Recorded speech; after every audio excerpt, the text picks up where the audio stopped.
చివరికి ఊయల తెచ్చి శౌర్యతోనే నన్ను తీసుకోమని చెప్పించారు. వాళ్ళు బారసాలకి రాకపోయినా ఊయలని పంపిస్తూ గెలిచినట్టయ్యారు. అంతటితో ఊరుకుంటారా? బంగారు మొలతాడు అంటూ ఇంకేవేవో చెప్తూ ఉంటారు. రేపు దాన్ని అడ్డు పెట్టుకుని ఊళ్ళో పెద్దలందర్నీ వెంటేసుకొచ్చి మా అమ్మ అనుపమ చేత్తో బారసాల జరిపించదు కదా. అత్తయ్య రాను అంటే రాద్దమయంతి. ఊరికే కంగారు పడకు. మాట కోసం ప్రాణమైనా ఇస్తుంది కానీ మాట తప్పే రకం కాదు. ఒకవేళ నువ్వు అనుకున్నట్టు అనుపమ చేత్తోనే బారసాలు జరిపించాలి అనుకుంటే అత్తయ్యని ఎవరాపగలరు? ఇది ఆవిడ ఇల్లు కాదు, ఇక్కడ ఉంది ఆవిడ మనుషులు కాదు అజమాయిషి చేయటానికి. ఇది దమయంతి సామ్రాజ్యం. ఊరందర్నీ వెంటేసుకొచ్చినా అందరికీ సమాధానం చెప్పగలను. గుమ్మం దాటి ఎవ్వరినీ లోపలికి రానివ్వను. అవునవును, నీ నోరు పెద్దది కదా. అయినా నీ నోటికి ఎదురు రావడం కంటే బుద్ధి తక్కువ పని ఇంకేముంటుంది? మీరేవైనా అనుకోండి, నేను మారను అంటావు అంతేనా? పర్వతనేని శివపార్వతి గారి ఒక్కగానొక్క కూతురు. కాకపోతే చదువు అవ్వలేదంటే పోనీలేండి నాన్న, శివపార్వతి గారి మంచితనం పద్ధతుల్లో సగం వచ్చినా చాలు. నేను ఆ అమ్మాయినే చేసుకుంటానని మా నాన్నతో అన్నాను. నిన్ను చేసుకున్నాను. నువ్విలాంటి దానివని తెలుసుంటే నీ ఇంటి వైపు కన్నెత్తి కూడా చూసేవాణ్ణి కాదు, నిన్ను పెళ్లి చేసుకునేవాణ్ణే కాదు. మీకు నా మంచితనం నా గొప్పతనం గురించి ఇప్పుడు కాదండి, భవిష్యత్తులో తెలుస్తుంది. మీరు ఇంత మెతక కాబట్టే నేను గట్టిగా ఉండాల్సి వస్తుంది. అయినా మీకెంత చెప్పినా వేస్ట్. ఆ మాట అనాల్సింది నేను, నువ్వు కాదు.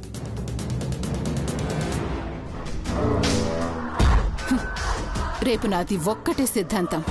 వాళ్ళు ఈ ఇంటి గడప తొక్కకూడదు, తొక్కనివ్వను. అప్పుడు కళ్యాణి అనుపమ బాధపడుతూ ఉంటే చూస్తూ ఆనందిస్తాను.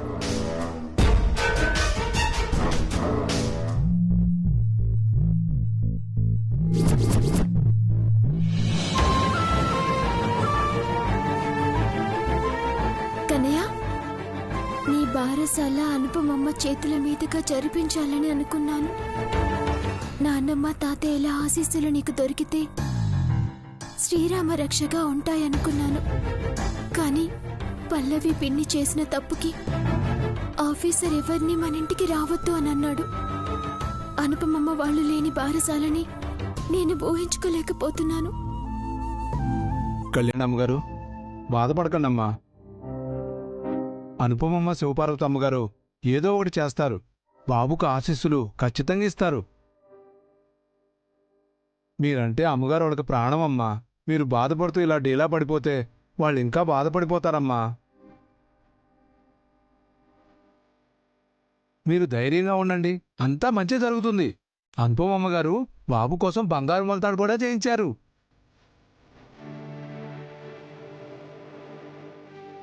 చేయించారా? అవునమ్మగారు, చేయించారు.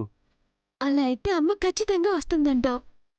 నీ మాటలు వింటుంటేనే ఎంతో ఆనందంగా ఉంది. ఇంకా అమ్మ వాళ్ళు బారసాలకొస్తే నా అంత ఆనందం ఎవ్వరికీ ఉండదేమో. కన్నయ్య, విన్నావా? మీ అమ్మమ్మ నీకోసం బంగారు మొలతాడు చేయించిందంట. పద, మనం వెళ్ళి ఆనందంగా నిద్రపోదాం. థ్యాంక్స్ బాజీ, నా బాధని పోగొట్టావు.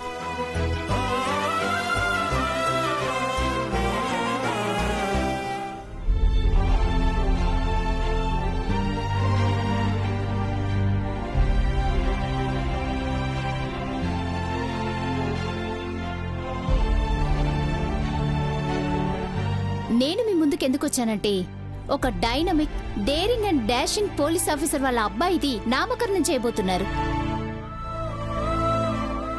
ఆ పోలీస్ ఆఫీసర్ నేమ్ ఏసీపీ శౌర్య గారు.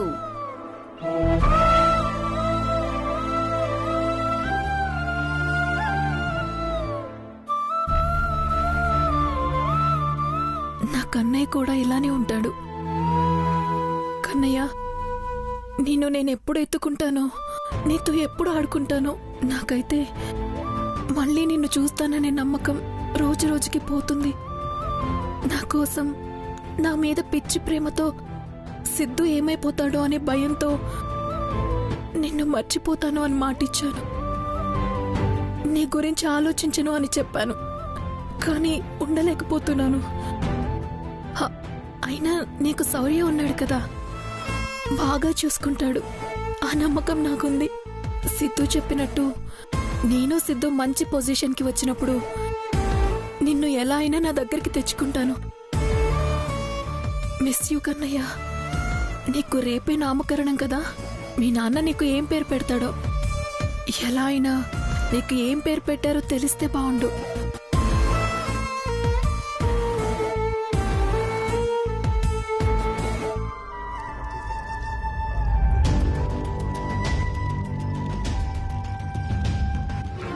అనుపమా, అనుపమా, ఏ శివా, ఏమైంది? ఏమండి, మన మునిమనవడి కోసం అనుపమ బంగారు ములతాడు తెప్పించిందండి. అది దేవుడి దగ్గర ఉంచాను, కనిపించట్లేదు. కనిపించటం లేదా? పల్లవిని అడిగి చూడకపోయావా? పల్లవి, పల్లవి, ఏంటత్తయ్యా? దేవుడి దగ్గర బాబు కోసం చేయించిన బంగారు ములతాడు పెట్టాను, నువ్వేమన్నా చూసావా? ఒకసారి చేసిన తప్పు మళ్ళీ చేస్తాను అత్తయ్య. మీరు నా తోలు తీసేరు. మరెవరు తీసుకుంటారు?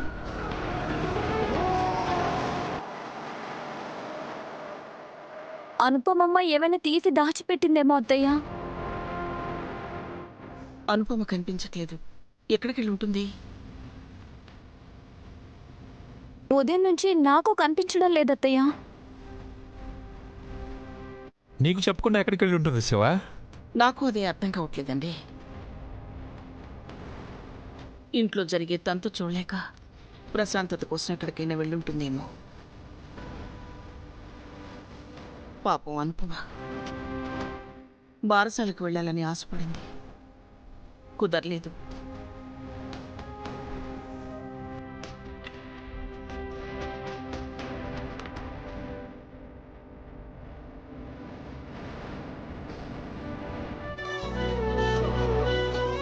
ఎలా అయినా బాబుకి మోతాడు కట్టి ఆశీర్వదించి రావాలి.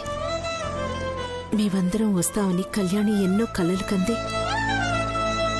కనీసం నేను వెళ్తే అయినా కళ్యాణి ఆనందపడుతుంది.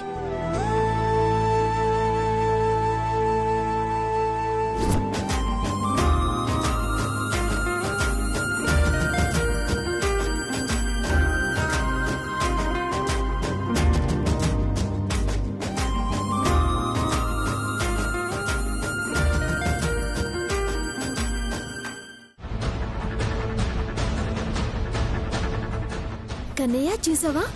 నీ బారసాలకి మీ నాన్న ఎంత అందంగా పూలతో రెడీ చేస్తున్నారు. బాగుంది కదా? ఇదేంటి దిగులుగా కూర్చొని ఉంటుందంటే మామూలుగానే ఉంది. ఇది ఏడుస్తుంటేనో బాధగా ఉంటేనో కదా నాకు ఆనందంగా ఉండేది. చూడు చూడు, బానే కదా? ఉదయం లేచిన దగ్గర నుంచి వాణ్ణి ఎత్తుకుని కబుర్లు చెప్తూ ఉంటే పనులన్నీ ఎవరు చూసుకుంటారు? అన్నీ చేశారు కదా అత్తయ్య. వంటలకి వంట వాళ్ళని పెట్టారు. ఇంకేం పనులున్నాయి చేయడానికి? చాలని బట్టకుంటే చిరిగే వరకు దుఃఖం, జోడు కాని మగణ్ణి చేసుకుంటే చచ్చే వరకు దుఃఖం అన్నట్టు నా కర్మకాలి నువ్వు నాకు కోడలు వయ్యావు. దమయంతి, ఇప్పుడేమైందని పొద్దున్నే కళ్యాణం మీద నోరు పారేసుకుంటున్నావు? అరే, అన్ని పనులు చూసుకోమని చెప్పడం కూడా తప్పేనా? ఇప్పుడొచ్చిన అతిథులు వంటలు బాలేవనో ఏర్పాట్లు బాలేవనో అనుకుంటే మనకు కదా చెడ్డ పేరని చెప్పాను. ఈయన మాటలకేం గాని నువ్వు బాబుని పడుకోబెట్టి వెళ్లి వంటలు ఎలా చేస్తున్నారో చూడు. రుచులు చూసి ఎలా చేయాలో చెప్పు. కళ్యాణికి వంటలు సరిగ్గా రావని తెలుసు కదా, వంటవాళ్లున్నా ఎందుకు ఇబ్బంది పెడుతున్నావు? ఇంటి కోడల్ని ఏడిపించడం మంచిది కాదు దమయంతి. నా కోడలిగా కళ్యాణి ఇంటికొచ్చిన రోజే పని మనిషి అనుకున్నాను. నువ్వు మారవా? ఈ జన్మకింతేనా? ఎందుకు రోజు రోజుకి కళ్యాణి మీద కోపాన్ని ద్వేషాన్ని పెంచుకుంటున్నావు? పిల్లికి ఎలకకి ఎందుకు వైరం అంటే ఏం చెప్తాం? జాతి లక్షణం అంతే. మీకు మా మావయ్యతో పాటు అత్త మామలు కూడా మంచి వాళ్ళే దొరికారత్తయ్య. పైగా అత్తింట్లో ఉండకుండా మావయ్య ఇల్లరికం రావడం వల్ల బతికిపోయాం. లేదంటే నిన్ను మా అమ్మమ్మ ఎప్పుడో ఇంటి నుంచి తరిమేసేవారు. ఏం కూసావే అమ్మగారు?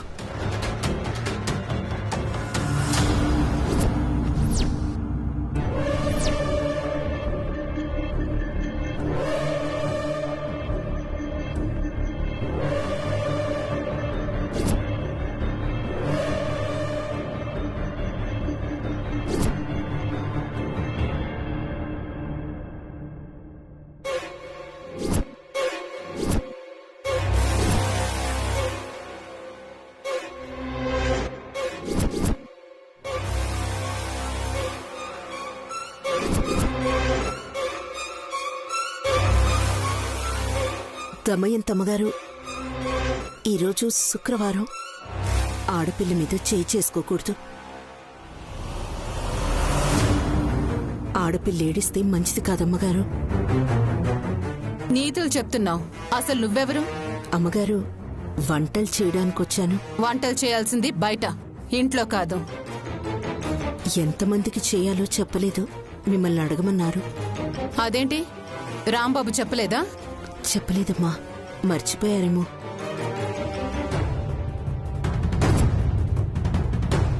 నువ్వేంటి దొంగలాగాల ముసుగేసుకున్నావు? ముసుగుతి, మొహం చూడాలి.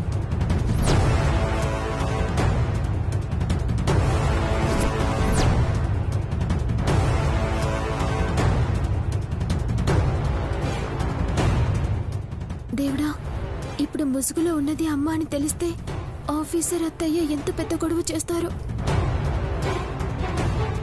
ముసుగు తీయమంటే తీయవేంటి?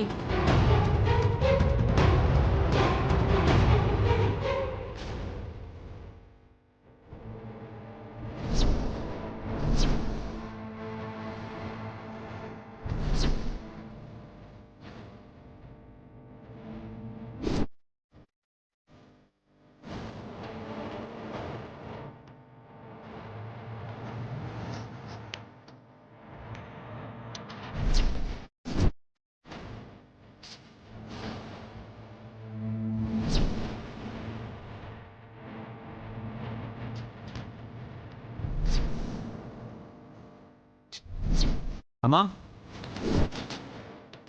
మన వాళ్ళందరినీ పిలిచావా?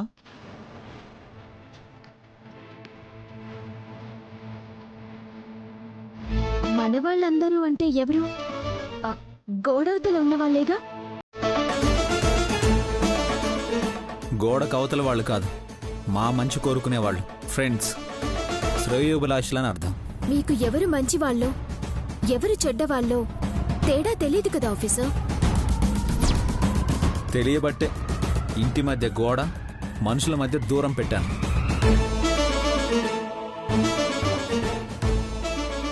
అవును, ఈవిడెవరు? అది తెలుసుకుందామని ముసుగు తీయమన్నాను. ఈవిడ గారు తీయలేదు, అందుకే నేనే తీస్తున్నాను. అత్తయ్య,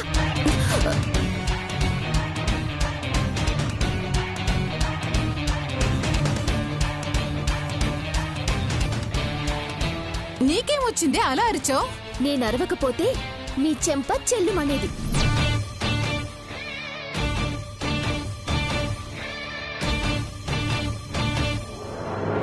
ఏంటి? అవునత్తయ్య, వాళ్ళు నార్త్ వాళ్ళు. నార్త్ వాళ్లలో కొంతమందికి ఇలా ముసుగు వేసుకోవడం ఆచారం. ఇంట్లో వాళ్ళకి తప్ప బయటి వాళ్ళెవ్వరికి మొహం చూపించరు.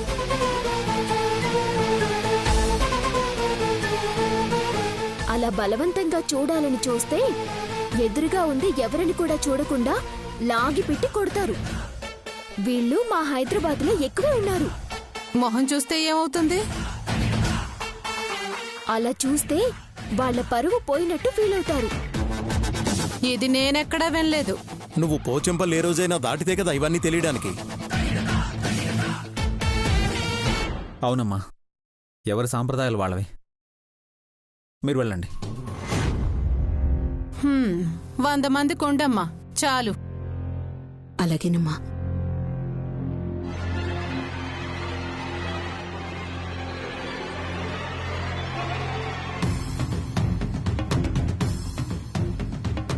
సరే అత్తయ్య, వెళ్తాను.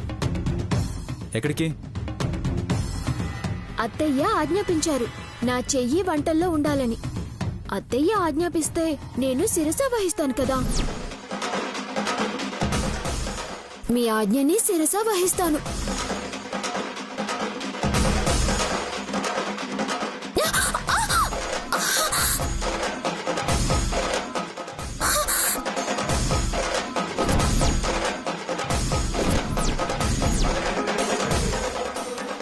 మీరు ఆజ్ఞ వేశాక తప్పుతుందా అత్తయ్య?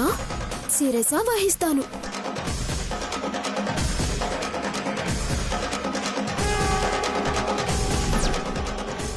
ఇది మళ్ళీ ఈ డైలాగ్ వేసిందేంటి?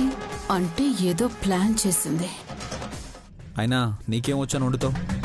అవసరం లేదులే. హలో ఆ, ఎక్కడికి? మీరేగా వెళ్ళమన్నారు. నా కొడుకు వద్దన్నాడుగా. అవసరం లేదు, లోపలికెళ్ళు. అన్ని మాటలు మీవే, మాట మీద అస్సలు నిలబడరు. సర్లేండి అత్తయ్య, ఫంక్షన్కి అట్రాక్షన్ మీరే కదా. నగలన్నీ దిగేసుకొని బాగా రెడీ అవ్వండి. నేనెలా రెడీ అవ్వాలో నాకు బాగా తెలుసు. నువ్వు లోపలికెళ్ళు.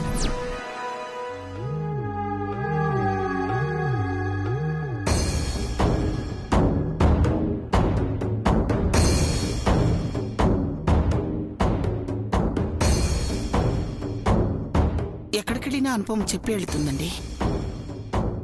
ఉదయం నుంచి అనుపమ ఎక్కడికెళ్ళినట్టు? నాకు అదే అర్థం కావటం లేదు శివ. ఒక్క నిమిషం, అనుపమ ఫోన్కి కాల్ చేస్తాను.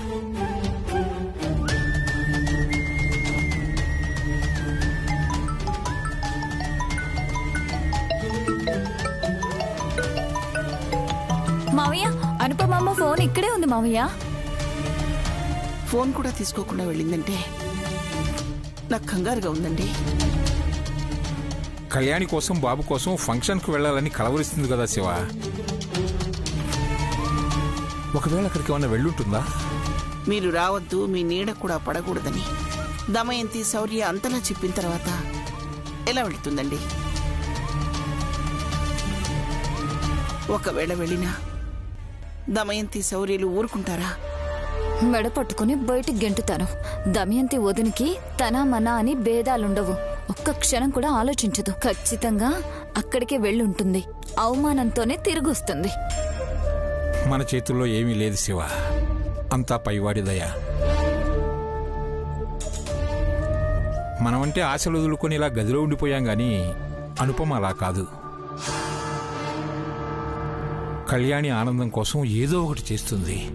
అదేనండి నా భయం కూడా. కళ్యాణి ఆనందం కోసం అనుపమ మళ్ళీ ఎక్కడ కొత్త చిక్కుల్లో పడిపోతుందోనని. ఈ సెంటిమెంట్ సీన్ లో ఎక్కువసేపు ఉంటే నేను తలకి ఆయింట్మెంట్ రాసుకోవాలి. నన్ను దొంగగా అందరి ముందు నిలబెట్టిన కళ్యాణి దమయంతిల్ని ఒక ఆట ఆడుకోవాలి. అలా ఆడుకోవాలంటే మా అమ్మ మణమ్మే కరెక్ట్. అత్తయ్య, ఆ పొయ్యి మీద పాలున్నాయి, స్టవ్ ఆపేసి వస్తాను.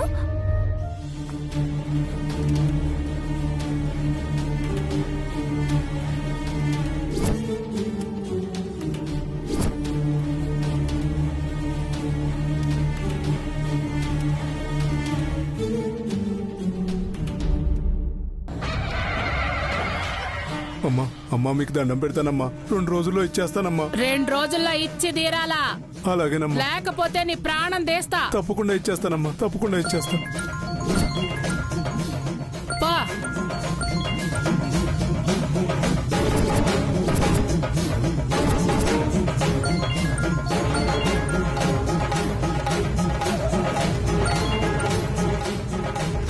హలో అమ్మా. చెప్పు. ఎలా ఉన్నావమ్మా? మీ మెట్టినింటోళ్ళు నేను వచ్చినప్పుడు సత్కరించుళ్ళే. అది తలుచుకుంటూ ఆనందం తట్టుకోలేకపోతుండాలే. అమ్మయ్యా, మా అమ్మ జరిగిన దానికి ఇంకా అగ్ని పర్వతంలా రగిలిపోతూనే ఉంది. అర్థమైందమ్మా నీ బాధ. నీ సానుభూతి వల్ల దమ్ముడి ఆదాయం కూడా ఉండదు గాని మళ్ళీ చాలా రోజులకి అమ్మోటి ఉండదని గుర్తుకొచ్చుండదే. అలా అంటావేంటమ్మా? నీ గురించి తమ్ముడు గురించి ఆలోచించని రోజంటూ ఉండదు తెలుసా? నీకు ఫోన్ చేస్తే జరిగింది మళ్ళీ గుర్తు చేసి బాధ పెట్టిన దాన్ని అవుతానని ఇన్ని రోజులు ఫోన్ చేయలేదమ్మా. మరి ఇప్పుడెందుకు ఫోన్ చేసినట్టు? నీ కోపం, బాధ, పగ తీర్చుకునే సమయం వచ్చిందమ్మా. అది చెప్పడానికే ఫోన్ చేశాను. అవునమ్మా, తమ్ముడు నీకేమైనా ఫోన్ చేశాడా? వెళ్ళిన దగ్గర నుంచి చేయలేదులే. యాడుండాడో, ఎన్ని అవస్థలు పడతా ఉండాడో. అమ్మా, మొన్న మా ఇంటికి వచ్చాడమ్మా. ఏంది? అవునమ్మా. అసలేం జరిగిందంటే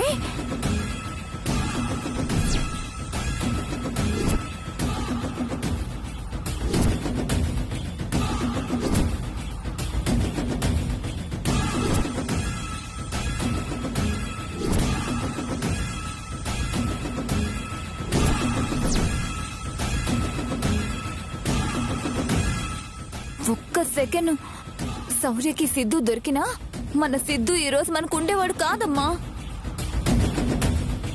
అంతేకాదమ్మా, నన్ను చాలా హీనంగా చూస్తున్నారు. ఈరోజు ఆ దమయంతి మనవడికి బారసాల జరుగుతుందమ్మా. ఆనందంగా ఉన్న కళ్యాణి, శౌర్య, దమయంతి అందరి మొహాలు మాడిపోవాలి.